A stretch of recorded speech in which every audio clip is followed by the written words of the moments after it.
Many ancient sites found all over the world can no longer be explained away with currently attested academic opinion. Who they say built them, why, or when they were created. The most popular of these anomalies are the ancient monuments that can be found upon the Giza Plateau. Currently explained as having been built by our copper tool-wielding ancestors a mere 4,000 years ago, somehow successfully creating some of the most precisely built and indeed enormous ancient structures found on Earth, decidedly choosing to use granite blocks many tons in weight as their building material of choice. Ironically, although these sites are somehow exclaimed as having been built by the ancient Egyptians, any actual, literal explanation of how this was actually done has never been provided. Not only is academic opinion severely lacking any logical understandings as to the construction of these sites, they seemingly attempt to ignore, and in some cases conceal, additional controversial anomalies they simply cannot understand. Enormous stone megaliths are hidden all over Giza, and especially around the base of the Great Pyramids. And not only were these buildings adorned with incredibly hard granite, but also basalt, a similarly tough stone, and another which would be near impossible to have hewn with mere copper implements. Known as Giza's basalt floor, it is what many people now see as the smoking gun for evidence of advanced engineering having once been responsible for the construction of the site. Amongst the remaining fragments of the basalt floor is overwhelming evidence of ancient machinery, telltale precision signatures left on many stones, suggesting high technology was responsible for the shaping of Giza's enormous stones. Cut marks that could only have been left by high-speed disc cutting, striations, precise ridges, and countless other curious features have been thankfully left upon these stones, and these surviving tool marks could one day be used to actually identify the technology once used to build the site. We now feel that the evidence to suggest that the modern attested and mass-published theories regarding the origins of the Giza Plateau, its age, and indeed its creator's past capabilities, is currently incorrect and is now overwhelming, and that it is only a matter of time before a revival of this past knowledge and indeed understandings again begins to flourish. We have long stated that there is considerable evidence to suggest that not only the Great Sphinx, but also its accompanying pyramids found dotting the plateau, are far older than currently attested. We have shared the premise that many of the ancient hieroglyphs found all over Egypt are a mere 4,000 years old, while the pyramids and the Sphinx, both conveniently absent any of these same illustrative writings, are far older than this age. Why are there no hieroglyphs within the Great Pyramids? Additionally, why were there never any steps or stairs built into such awkward of structures? Is this a clue to the past function of the Great Pyramids? Were they never intended to be entered by humans? Not only is this absence of Egyptian art a compelling clue, but it also indicates that these structures were not constructed by the same people. If indeed they were constructed by the same people, why did they never document this task? There, in fact, exists an artifact within Giza, once quoted as a must-see artifact by Zecharia Sitchin. This inconspicuous stone, known as the inventory stela, amazingly, is an authentic inventory left by King Khufu. It not only supports most of what we have now come to suspect regarding the plateau, a theory concluded from many different avenues of research, but it is a written description of the Egyptian civilization's activities upon the plateau, including what happened to the Sphinx, or more accurately, Anubis. We have come to suspect that many of the most popular alternative researchers who have spent their careers researching these specific subjects have, just like academia, ignored patently evident materials surrounding the ancient past. Giza's inventory stela, Zecharia Sitchin wrote in his book Journeys to the Mythical Past that the stela was irrefutable proof, provided by Khufu himself, that he did not build the Great Pyramid, and that the pyramid and Sphinx were already there in his time. Predictably, the stela is simply ignored. However, some, like James H. Breasted, commendably included the inventory stela in his official list of 4th Dynasty artifacts, stating that regardless of opinion, that it, quote, bore all the marks of authenticity. Also, the French Egyptologist Gaston Maspero, whose most famous book, The Dawn of Civilization, stated that the stela was indeed a factual record of the life and deeds of Khufu. Regarding the Sphinx, the text states that lightning once struck the head, destroying a large portion. Khufu then recarved the head into what we see today. He then built his temple in the vicinity of the House of the Sphinx, and interestingly, renovated the Great Pyramid. The stela inventory not only confirms many things we have already come to suspect took place within Giza, but additionally, this mounting evidence is indicating to us that other suspiciously popular, supposed in-depth investigations, often accompanied by expensive trips to said sites, are deliberately inaccurate works of controlled opposition.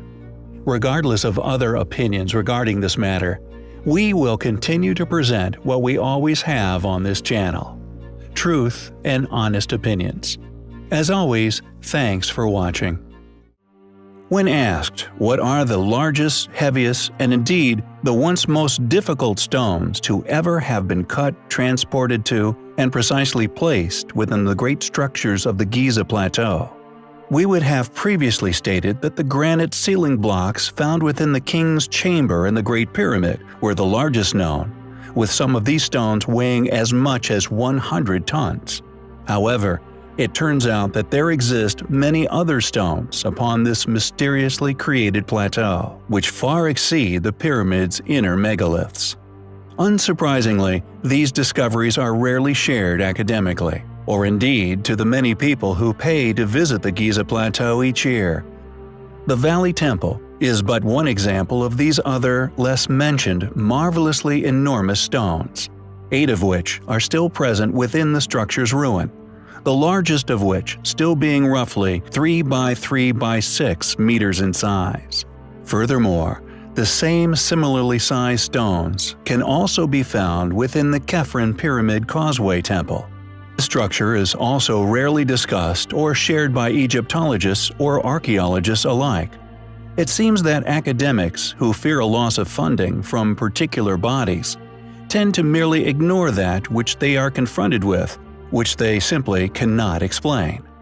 Again, the same enigmatic megalithic blocks can be found in the Causeway Temple of the Mycerinus Pyramid. One finds the same highly eroded, thus extremely ancient stones. It seems that these huge stones seemingly litter the Giza complex, and amazingly, they are successfully ignored merely due to their controversy. Yet the largest to be found anywhere upon this man-made plateau are to be found hidden in plain sight.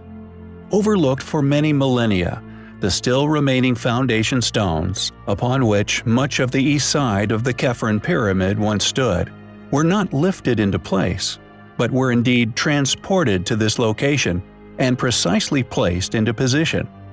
These stones are so massive and so perfectly dropped into the surrounding landscape that thousands of people have walked right over them every year without ever realizing what they were standing on.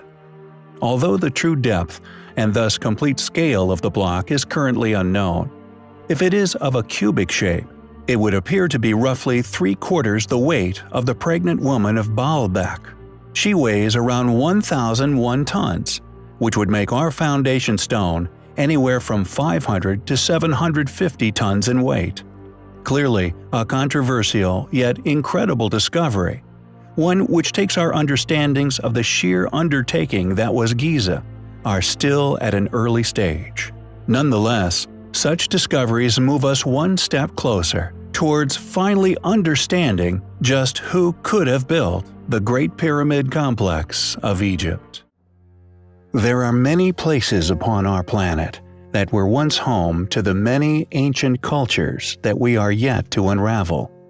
A large number of these places clearly showing the erosion of an enormous antiquity, with some even rendered unrecognizable, slowly slipping back into the geological features in which they were once placed amongst. However, some of these civilizations were seemingly aware of this fact of time, deciding to create the largest stone structures to have ever graced the earth. These monuments, predictably outlasting the many smaller sites, which have slowly been reclaimed by nature. These surviving sites can still reveal to us some astonishing things regarding our past, and indeed, our future.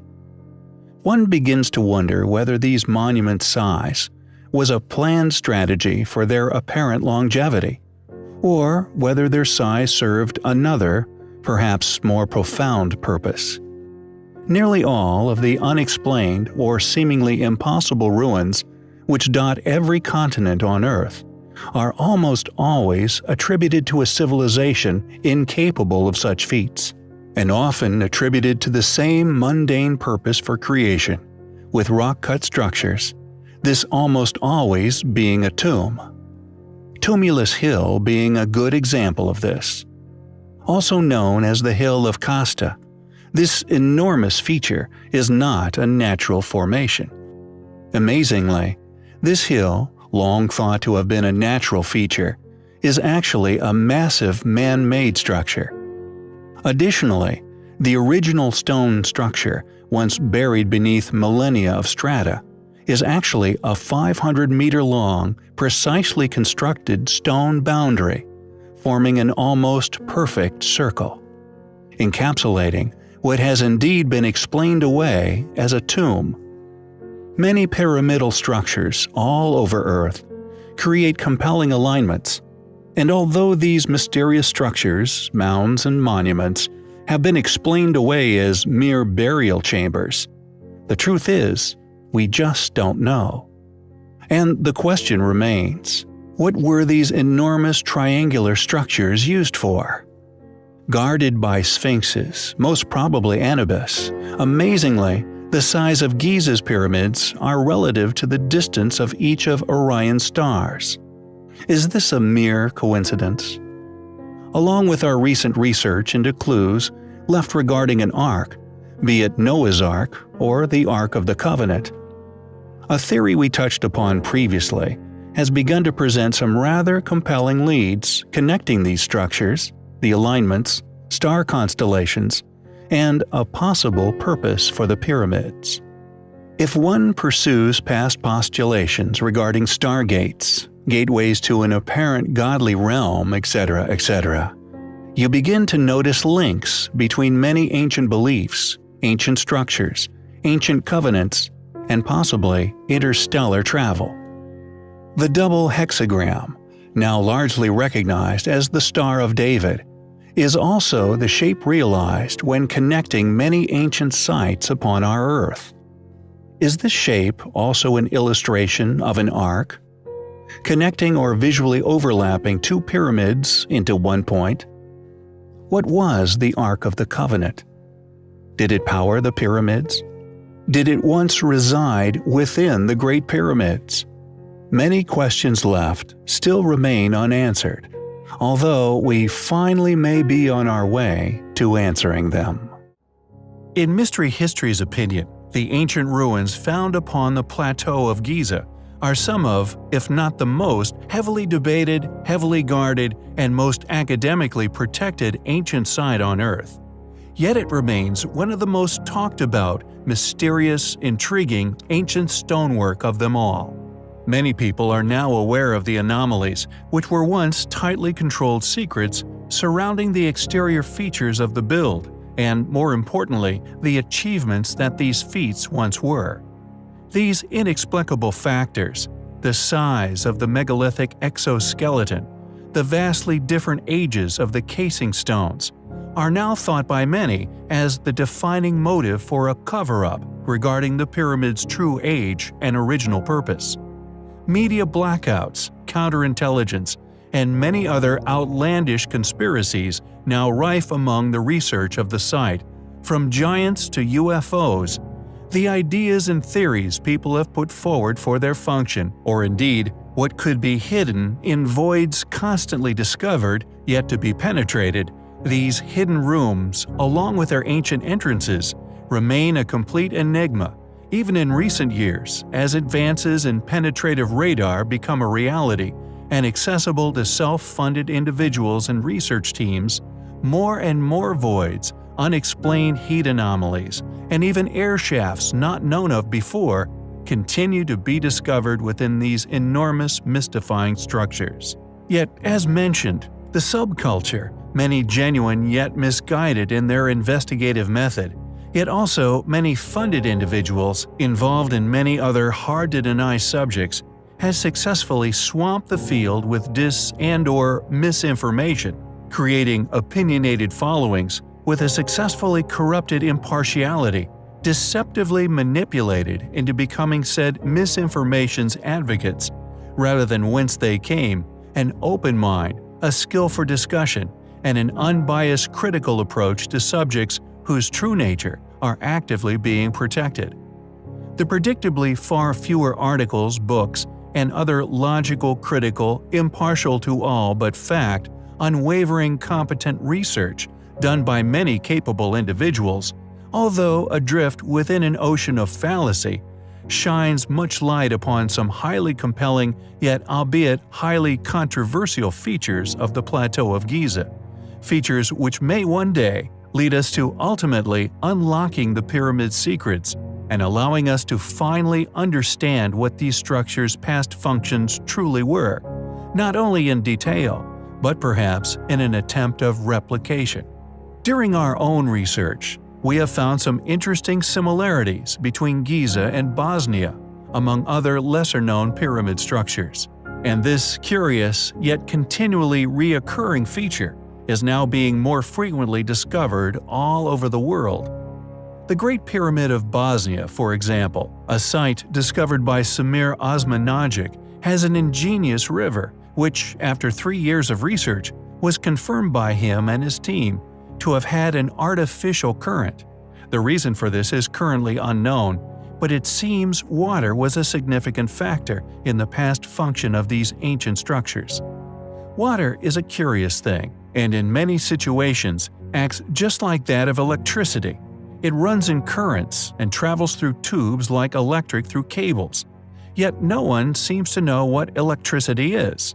We hypothesize that these water features are of tremendous significance when it comes to understanding the true function of these incredible structures. But I digress.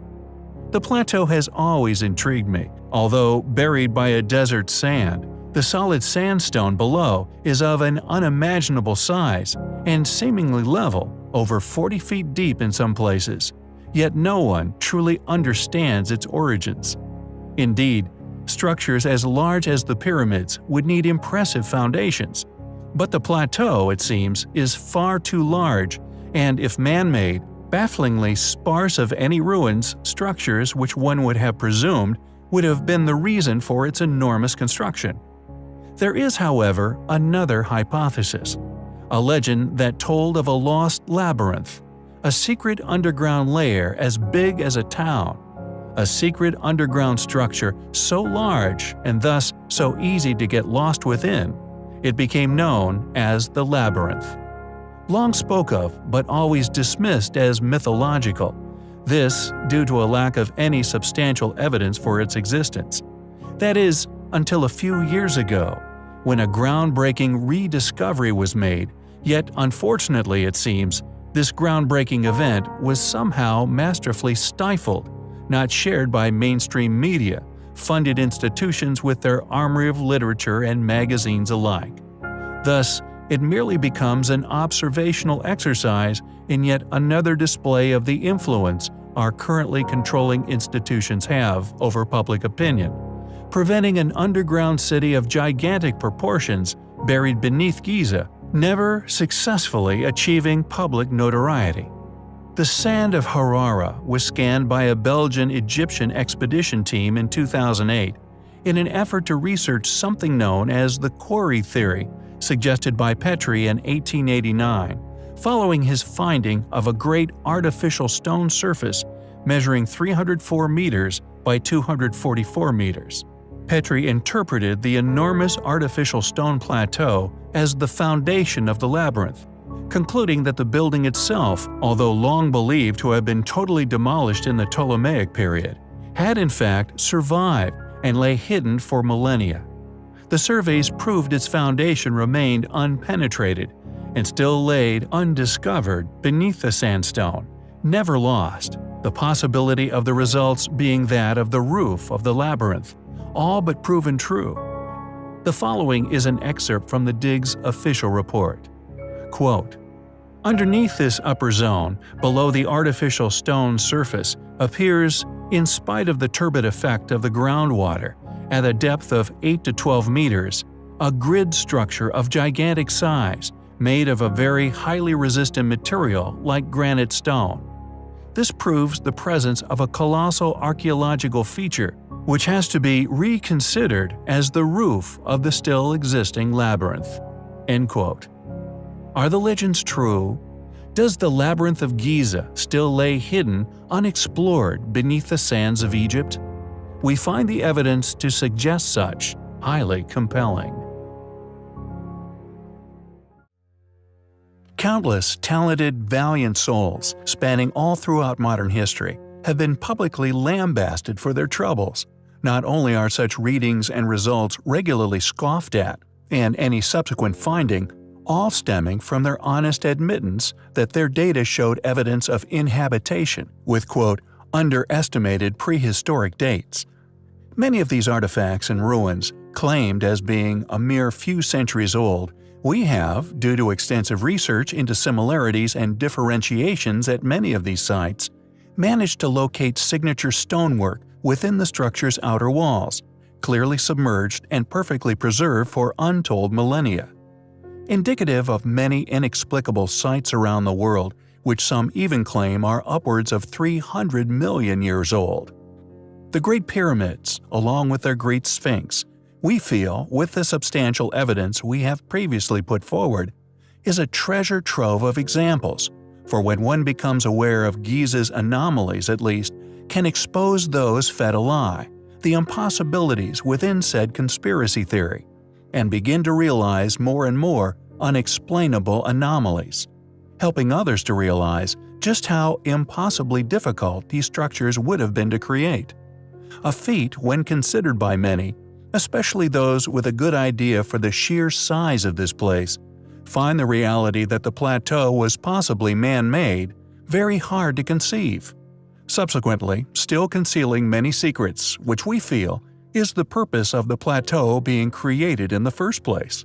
And although it seemingly spans far from the feet of the gigantic pyramidic trio and their accompanying sphinx, we feel this was deliberate and not naturally formed. According to computer engines, the stresses within the Great Pyramid itself were perfectly calculated. However, the main strut or lintel in the Grand Gallery is cracked, indicating pulley systems or other heavy technology was still atop the structure once built. This extra weight has been hypothesized was an oversight. Furthermore, any attempts to reconstruct these incredible buildings by using computer systems to simulate supposed slave attempts, we still, to this day, cannot find a valid working technique. However, if one ups the size of the being, their strength, and indeed their intellect, not only were the pyramids within reach, but also many other baffling megalithic areas, such as polygonal masonry, all could be explained. Additionally, along with this hypothesis, many giant-sized sarcophagi have been found throughout Giza, yet we feel covered up, dismissed as clearly what they are tombs, in favor of explaining them away as storage cases. Who built ancient Egypt? When did they build it? How did they build it? Questions which need to be answered, questions which we find highly compelling.